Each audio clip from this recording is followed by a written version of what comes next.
বাবা অন্তর্যামী, বলো না আমার স্ত্রীর কি সন্তান হবে? তোর স্ত্রীর পুত্র সন্তান হবে, আর সেই সন্তানের হাতেই তোর মৃত্যু হবে।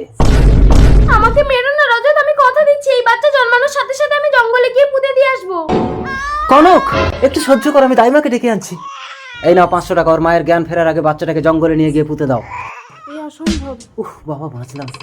চোখ খোলো কনক। বিধির লিখন কেউ খণ্ডাতে পারে না রজত। তার মানে এর পরেও যদি আমি কোনো সন্তান নেই, সেই সন্তানের হাতেই আমার মৃত্যু হবে? ঠিক আছে, আমি কোনোদিনই সন্তান নেব না। সময়কে বেঁধে রাখার সাধ্য কারো নেই।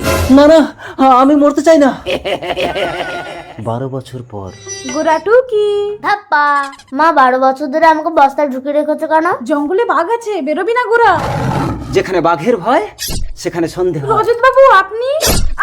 দাই বুড়ি টাকা নিয়ে বেইমানি। আমি সেদিন আপনার ছেলেকে জঙ্গলে পুঁতে দেইনি। গোরা তুই পালিয়ে যা। তোকে আমি বস্তায় বেঁধে নদীতে ফেলে দেবো, আগেই দাই বুড়িকে ঠিকানা লাগিয়ে আসি। কে? বস্তার ভেতরে, আমাকে বাঁচাও। বেরিয়ে এসো বাছা।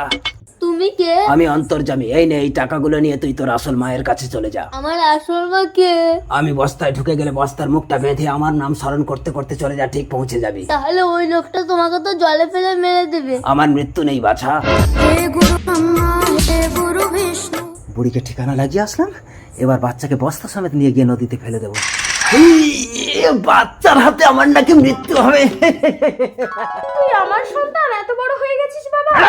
এ বাচ্চা এখানে কি করে এলো? একে তো আমি এক্ষুনি নদীতে ফেলে দিয়ে আসলাম।